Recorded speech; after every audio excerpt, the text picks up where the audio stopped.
Good morning. As a reminder, video cameras are not permitted in the interview room. A recording courtesy of Hammond Communications will be available as soon as this news conference is complete at ncaa.com/media.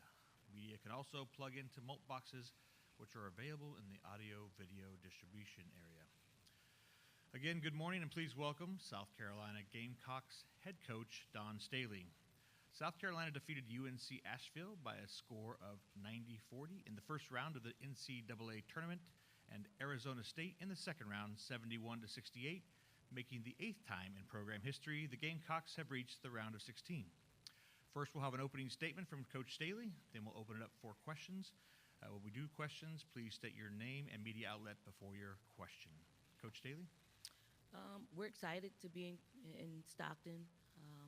We got here yesterday, and we got a practice in yesterday, and we're pretty excited about the challenges that we're faced with in this region. We play a tough Quinnipiac basketball team that we've been preparing for the past couple of days, and hopefully that will pay off tomorrow afternoon. Questions?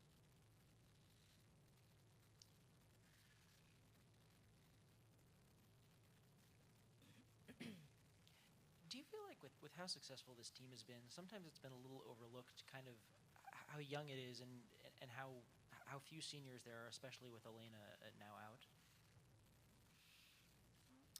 We just approach things the same way, which is we just try to prep our players to play each game, and obviously there are a lot of moving parts from the previous years to this year, just having new faces and our perimeter play is totally new in the starting lineup, and I just thought they embraced their roles, and when you embrace your role, the team, your individual self shine and the team shines, and we've been able to combine the two. Name and outlet, please. Desmond Connor, Hartford Current. Coach, you mentioned the word tough in talking about Quinnipiac. What else do you know about them, and how much have you seen them? Very skilled team, very unselfish team. When you look at their stats, the thing that jumps off the page is the amount of assists to field goals. It's quite incredible stat that jumps off the page, and that's a team in which loves to share the basketball, makes it very difficult for the opponent. They love to get ahead of the possession. They get you rocking and rolling. From a defensive standpoint, they're very poised and patient, and they wait until you make the mistake defensively and make you pay. So very tough, skilled, unselfish, and watching them play, not surprised that they're where they are.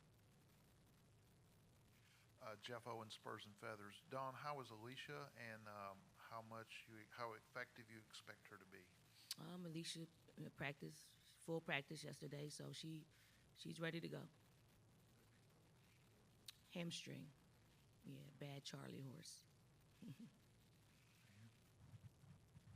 Good morning, Dawn. Janie McCauley from Associated Press. It seems like your team's been out here a lot in recent years, out west and in Northern California. And I recall, almost 7 years ago when you had Tara come over and talk to that group. And your program's come a long way since then. Could you sort of take us through the what you've done to bring the program to this level? And we've experienced quite a lot of success over the past years. I attribute that to a lot of things. I attribute that to some of the former players who believed in our vision when there was no vision, for them to believe in. They believed in the people that made up our program, our coaching staff, and then when you have that along with playing in, I know some of the Pac-12 teams will beg to differ, but I think we play in the best conference in the country. When you have that kind of platform that pushes you every day, every game, if you can get lucky and get some talented players, you can experience success in a fair amount of time, and that's kind of what happened to us, where the people and the platform matched up, and we got lucky and got some some great recruits, and we just stuck with it. I think the main thing is you have to stay the course. No matter what happens, you'll lose some games that you're not supposed to lose. You'll win some games that you're not supposed to. You'll win some games you're not supposed to win. And if you just stay the course, success is bound to happen. Jordan Culver with the Tallahassee Democrat. Coach, part of the success of your program has been your fan attendance. You've built such an incredible fan base in South Carolina. Is it tough now flying across the country and playing so far away from that group of people that's been so supportive? I mean, it's hard on our fans because they have been there, they've supported at home. They do travel. We'll have some fans that will be here, but it wouldn't be anything like if it was a little bit closer to where we are. And for them, I feel for them because it's a hardship, monetarily. It's hard for them to get out here and support us in the way that they would like to support us. But at the same time, they'll have watch parties and they'll send their support, and they'll be here in spirit. But second to none. What our fans have created for us and our program, they make our team and our program a lifestyle, and I've never seen anything unfold like this in all of my years of being around basketball. Grace Rayner, the Post and Courier. Obviously, Ty being a freshman, this has to be kind of a big step for her. How do you think that she's handling all of this? Ty's been calm, cool, and collected all season long. She's a point guard that's probably far beyond her years. She's got a great approach to the game. She's just composed. And when you've played as many games and started as many games as she has in our league, she's battle tested. So, this stage doesn't, I don't think this stage will phase her. She'll approach it the same way, and, hopefully she'll continue to have the success that she's had. Ben Brenner, State Newspaper. You have a roster right now that basically everyone has only known getting number one seeds and getting to the second weekend of the tournament. And I wanted to ask, does that change things at all culture-wise and an approach to have players who've really only known this kind of success? Yeah, it's kind of weird, that they've Asia Wilson, Elena Coach, they've only lost, I don't know, less than 10 games, over their careers. Maybe not Elena, Asia, definitely. It's what they've made it. I mean, we just coach, and they just bring us along for the ride. They're committed to winning, and when you have that kind of winning culture, obviously, the winning is part of it, but the culture is the other part of it. It is our leaders leaving a legacy of leadership, of how to do things, of having a culture of excellence and expectations and living up to those things and accountability. So, does it help in recruiting? Absolutely, it helps in recruiting to say, what we've accomplished over the years and to come be a part of this. But it's a lot of work. It's not easy. I think sometimes people think it's easy because, we've done it, over the last few years, but it gets harder having a target on your back and being hunted instead of hunting. But you get used to it, and you have to. I'd rather have it this way than the other way. We'll go here and then back there.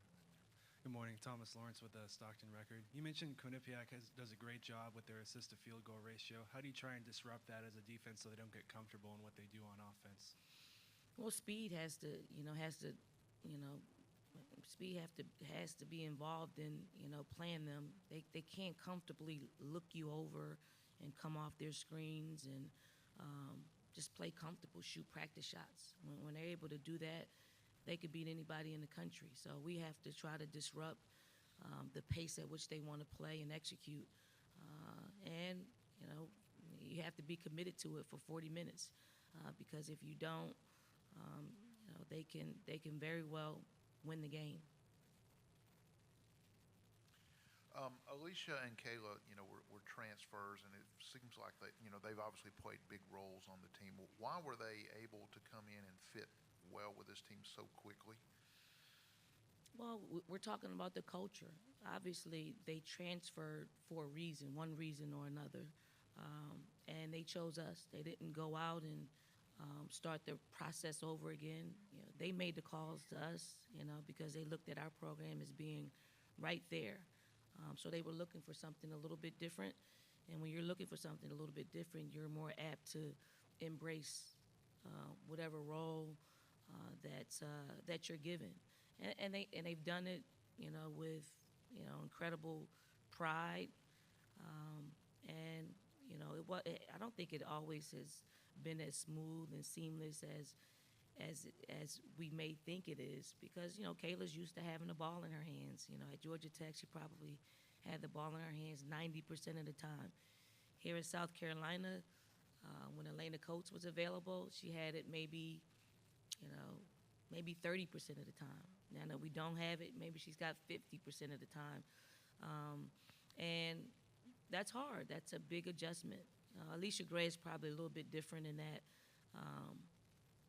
she just takes what the defense gives her, and she embraces her role, and she doesn't have very much to say. She's just, she's one that just goes out and wants to compete and win, no matter what. So the way that they've transitioned into our program is they embrace their roles. They embrace playing with other great players. And we almost, you got to communicate. You got to talk to them a lot. And we equate it to that next level. When they're all going to go and play in the WNBA, and they're going to go and play with other great players. You're going to have to, learn how to play with other great players. And if you're pretty good at it, you're going to have some success at the next level. Along those lines, how much do your own experiences in the game as a player come up this time of year, or even reflections to playing for Olympic gold or any of those things?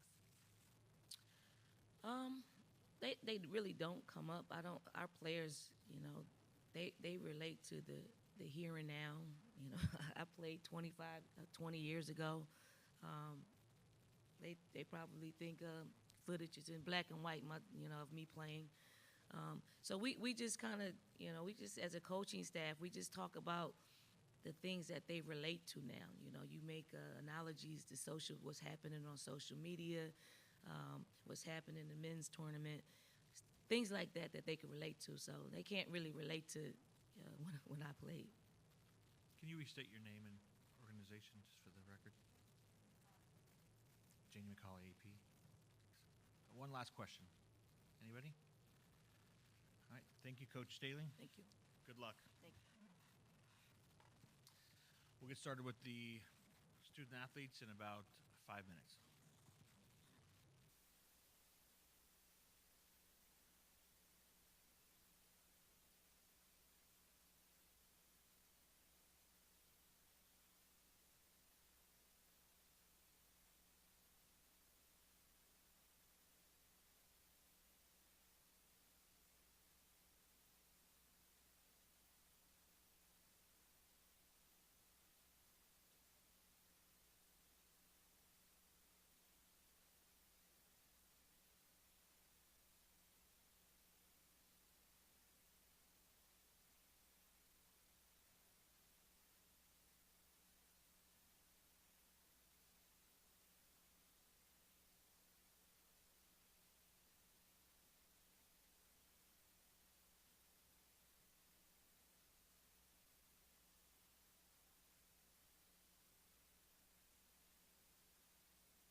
morning again. As a reminder, video cameras are not permitted in the interview room. A recording courtesy of Hammond Communications will be available as soon as this news conference is complete at ncaa.com/media.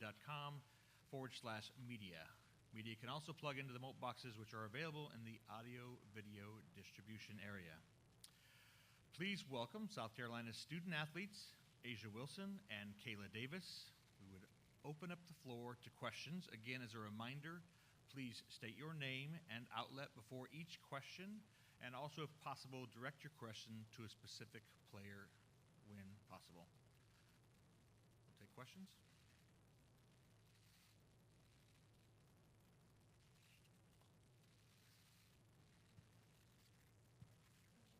Kelly Jones from the Stockton Record, and this could be for either of you, both of you. Coach just got done saying that she feels like her players focus on the here and now and haven't really asked her, or she doesn't really talk about her playing experience. How aware are the both of you about her playing experience, and is that true, or is she kind of just dismissing what she has shared with you about how to prepare for games like this and what her experience was? How about Asia first? Kind of what you said. She really doesn't really talk about it, and I don't think I was born when she was playing, so I really didn't know. I just know. Yeah, I've seen some videos. Seen she was really good. She has some nice handles. I heard her hair was crazy, but I mean, from her game, honestly, she hasn't really talked about it. Honestly, I haven't really paid enough attention, I guess, to kind of know how she kind of rolled. But I know she's a competitor. I know she's wanted to win every game. She's won a lot of games, and I think that's pretty much all I know about her. And Coach Daly is really the type of person that doesn't really talk about her game like that. She really kind of just leaves it kind of to us and let us kind of figure out our own ways of winning and how to I guess, see the game. I mean, same thing. I think she just takes those experiences and puts them through coaching. So, like Asia said, I don't think it's, she talks about her personal experience, but, she puts those experience into our everyday practice situations. And, every game, I think she takes her experience and just puts that into, her coaching style.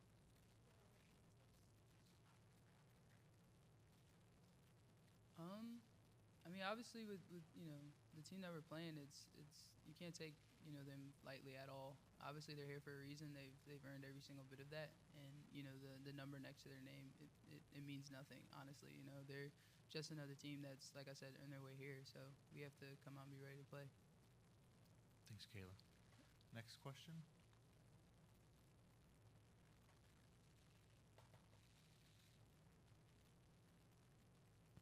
Morning, ladies. Janie McCauley from Associated Press.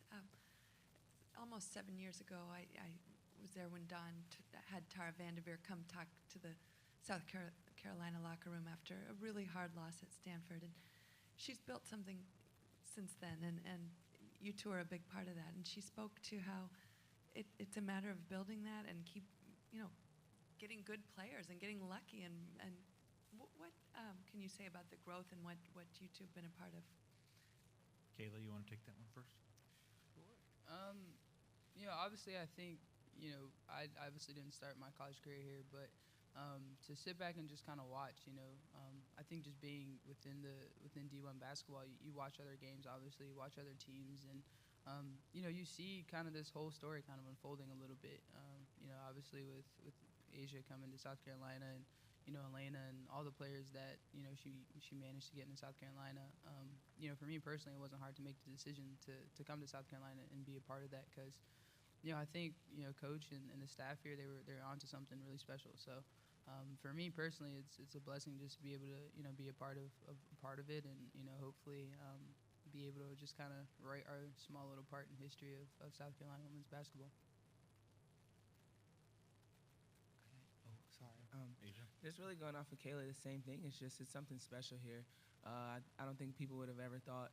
I mean, growing up, you kind of know the UConns, the Tennessees, the Stanfords, but kind of growing up and now seeing that South Carolina's a part of that, it's special. And just knowing that I am a part of it, and just having a great team and teammates, just building a legacy, and especially with it being in my backyard, it just makes it 10 times better for me. So I just give it all to the coach and coaching staff. They've really, like Kayla said, they've formed something special, and it's just the sky's the limit from here. Morning. Thomas Lawrence from the Stockton Record. This is for both of you. Had you guys heard of Quinnipiac before the past couple of weeks, and have you learned how to say it yet? AJ, you want to take that first? No, not really. But looking at film, they're a really decent team. You really can't sleep on them at all. And I don't want to pronounce it. I don't want to mess it up. I just know that they're the Bobcats in Connecticut. So what is the official way? Yeah, how do you say it? Quinnipiac.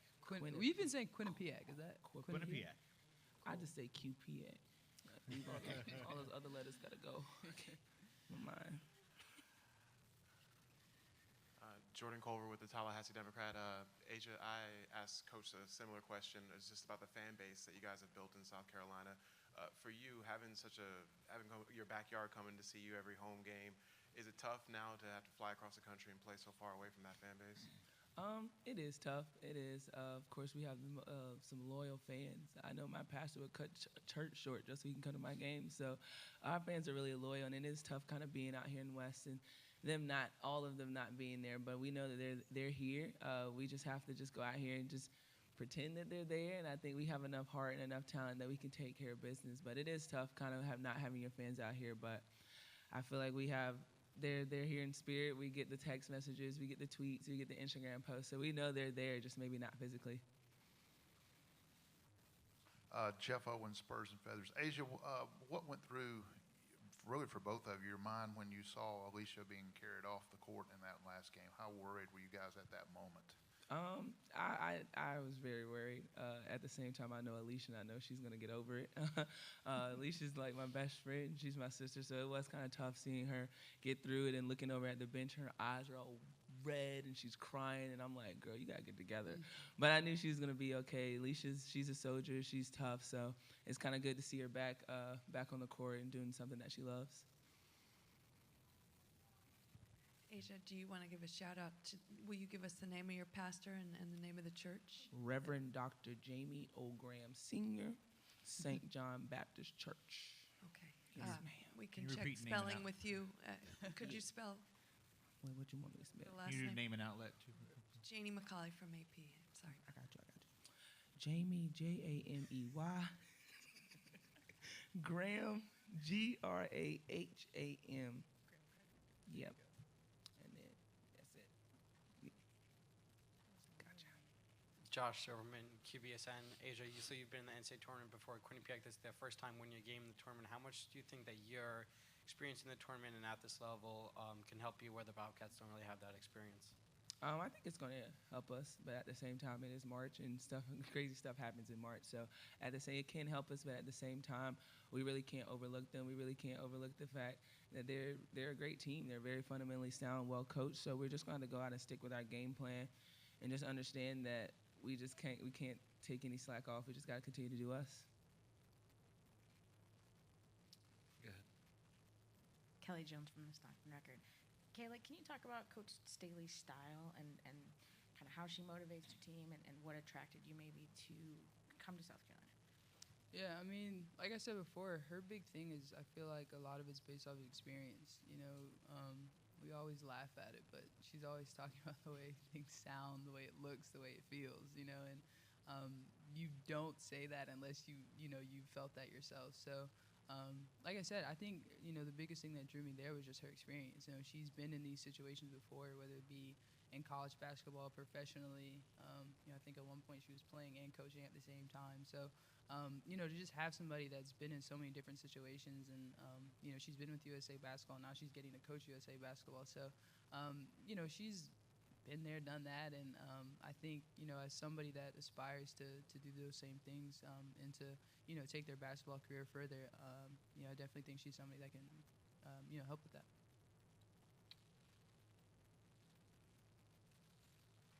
Jeff Owens, Spurs and Feathers. Kayla, kind of a follow-up. You and Alicia both have played big roles on the team after transferring. How easy or difficult was it for you to sort of transition and become, to find your niche in a big role with this team after transferring? Well, I think last year helps a little bit, getting, you're not so much just thrown into the fire. You kind of get to sit back and watch a little bit.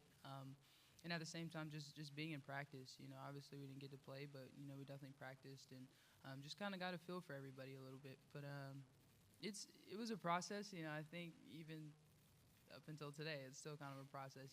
Every game is different. Some days it's Alicia goes off, some days I go. So you roll with whatever happens. And I don't know. It's like I said, it's been a bit of a process, but it's been an exciting one. Just because we've gotten to learn so much about ourselves and each other, and I definitely think Alicia and I will be a lot better off, because of this experience. Last question. Janie McCauley from AP.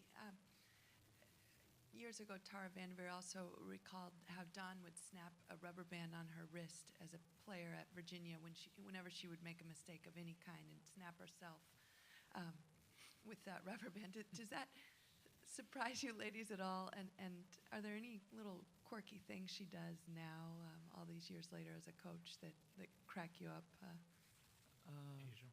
I think the snapping of the rubber band has just come to her stuffing her mouth with lifesavers. I think that's the switch. I think every time I look at her, her mouth's all like just filled with lifesavers, and she's yelling at us. So I think that's just the flip of the rubber band, and she spits it out sometimes, and it's nasty.